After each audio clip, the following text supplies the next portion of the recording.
wars all around. So sometime in 13th century, this part of where I'm from, and a little bit north, a kingdom was formed called Volhynia. Basically, it's Galicia, because for you in Ukrainian, Galicia is called Halych or Halichina.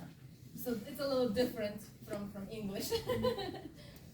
Yeah, and it basically became separate from the rest of the territories that once were together during Kievan Rus. You can see on the map, Golden Horde, the Mongols were coming from the east, and majority of like Russian territories fell under their influence. And then the western part of Ukraine became part of Polish-Lithuanian Commonwealth. So you can see almost all of the Ukraine, not just west, but even some of the central Ukraine, also all of the Belarus, Poland, Lithuania, Latvia, that was all one big, huge empire from 14th to 16th century, including that part, Galicia, which, let me show you, it's right here. That's the Galicia region.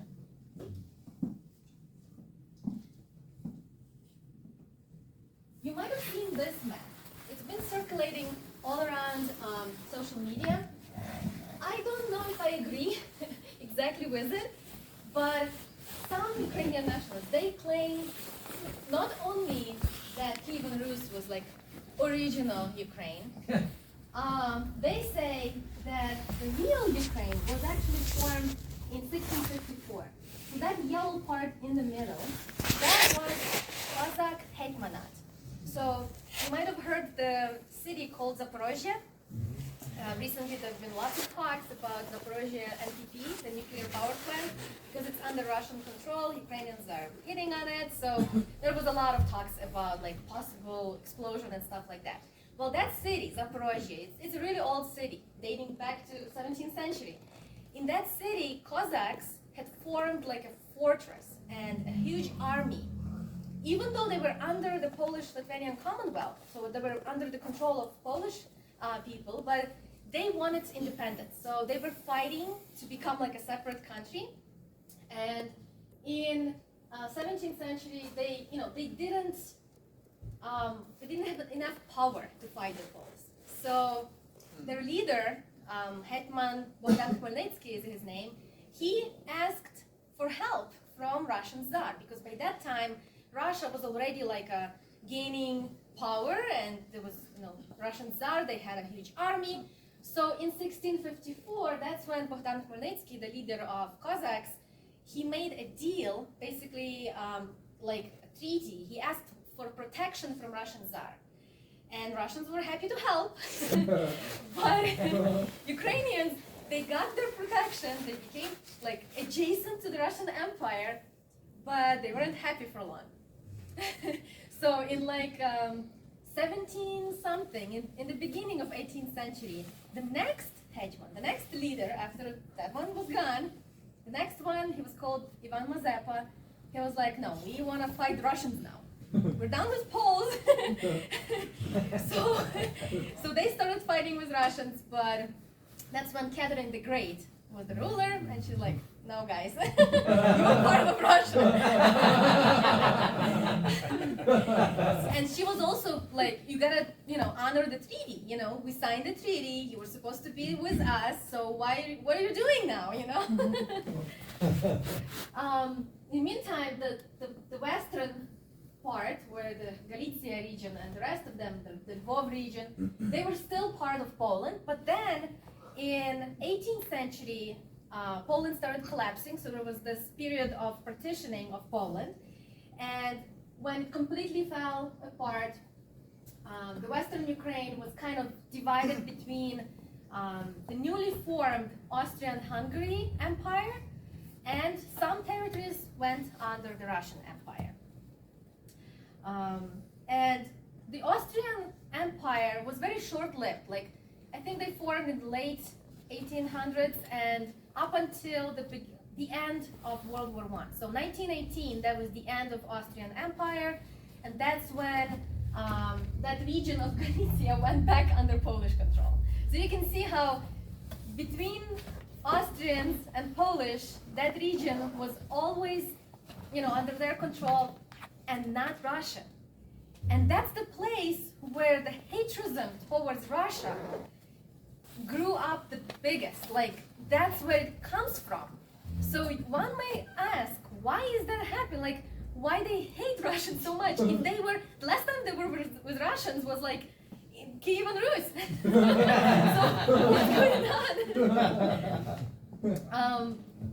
The only time, like for a few months, I know during World War I, you know how during war territories like change for a few months under this control, then for a few months. So in 1914, for like a few months, Russian Empire had control of Galicia, and that was basically it. Then it went under control of Poland, and then when newly formed Soviet Union took power, I know in 1920 for 3 or 4 weeks, so like about a month, they created Soviet Galicia.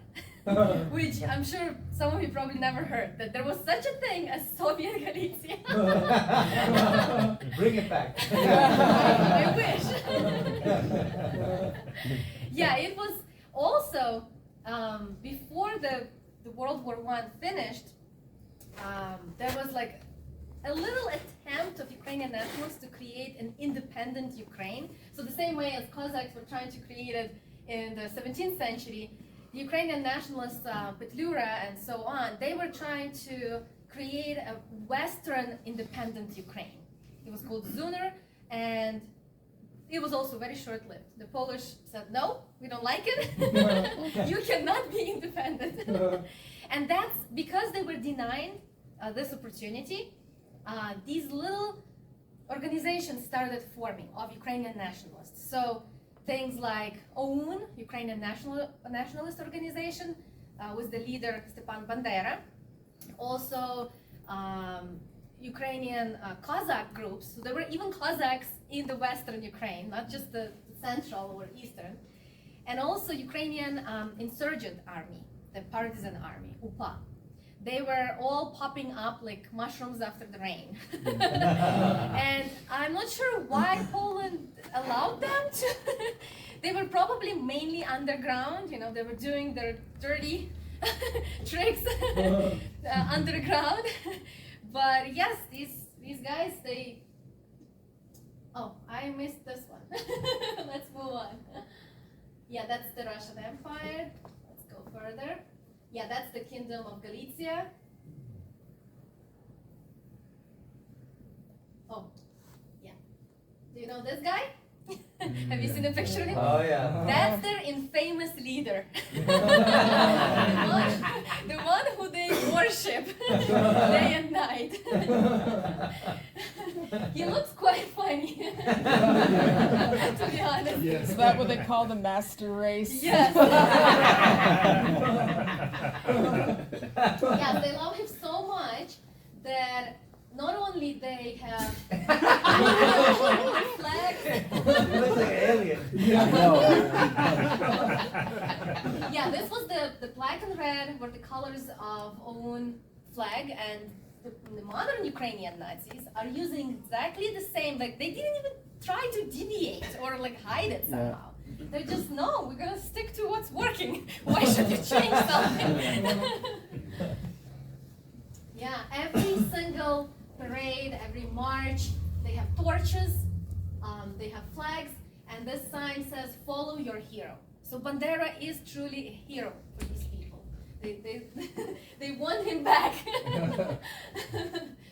Also, in Ukraine, they started putting monuments for Bandera everywhere. So now there is no city that there wouldn't be a monument dedicated to Stepan Bandera, unfortunately. It's crazy. And you know what happened with them, right? They lost together with the German Nazis, but not all of them. Some of them went underground, just like they appeared from the underground, the same way they went under again. And the West was interested in keeping them there, They want to have these, because the Soviet Union was formed. So they're like, no, we can't allow the Soviet Union to have all the power and get rid of all the Nazis. We need to keep some of them alive. So what do you think happened to some of these Nazi collaborators, like, followers of Bandera? Yeah? Yeah, they were sent to Canada. Exactly. They found home, not just in Canada, but here in the United States, especially the city we're in right now. Chicago has a huge Ukrainian diaspora. There's like thousands and thousands of them. They have Ukrainian village. I will not be surprised if Chicago Avenue, which is like the main street of Ukrainian village, will be renamed after Bandera soon. Like, I will not be surprised. It could be. Because in Ukraine, in Kiev, they have this place called Baba Yar, where tons of Jewish and communists were buried. They were some executed, some buried alive. Well, that place, the street that leads towards Baba Yar is called Bandera Street. Oh my God. Can you imagine the audacity of these people to name the street? So now people who want to visit the cemetery, the relatives are buried there, they have to drive on the street of Bandera. It's just crazy. So yeah, in the United States, there was this group called Canadian, like it was sponsored by the United States, but it was in Canada. It was called Canadian Christian Council for Refugees. And you know what they did? They lobbied the Canadian government to admit these former Nazis from Ukraine into Canada and United States, and they placed them to work in mines and other unionized places. Can you guess for what purpose? To break up the unions and to create chaos. So all the rights that workers have been fighting for years, because in 1920s, 30s, in the United States, Canada, workers had gained lots of rights. Well, with the help of Ukrainian Nazis, some of those rights were taken away. And there's even like memorials and monuments in Canada and United States dedicated to these fascists. So like in Canada, there's Oakville Memorial specifically to this Galicia SS division. And what's most surprising is the name of that memorial. It's called Victims of Communism. So the Ukrainian Nazis were victims of communism. And CIA has been Nazifying Ukraine for decades. Like some people think it's just now, in the past 20 years. But no, from 50s. Like there is evidence from their own declassified documents. The CIA has one of them. It's called Project Aerodynamic, which tells in great detail that starting with 50s, they were placing field agents in Western Ukraine to work with these underground OUN members who were like remaining there. They also dropped equipment into Ukraine because they wanted them to have something to fight with. All the supplies, anything you need, they would just give it to them. So things like that were continuing all the way till the time when Soviet Union collapsed. And then once it collapsed, it continued and actually intensified. So in the 90s, the United States had started sponsoring kids camps. So it's like, I'm not sure if there is an equivalent in the United States, but it's like Boy Scout camp, something like that. I remember going to school and the teachers would tell us, like, anyone who wants to join camp, please, it's all inclusive. You don't have to pay for anything. Just come join. And I never joined, but some of my classmates did. And they were telling me later, like, it used to be like a summer camp, so when they would come back to school in September, they would tell, like, they were trained hard. They were put in forest and, like, survive on your own at night in cold. Like, they were trained really hard. They wanted those kids to be like, uh-oh. What's happening?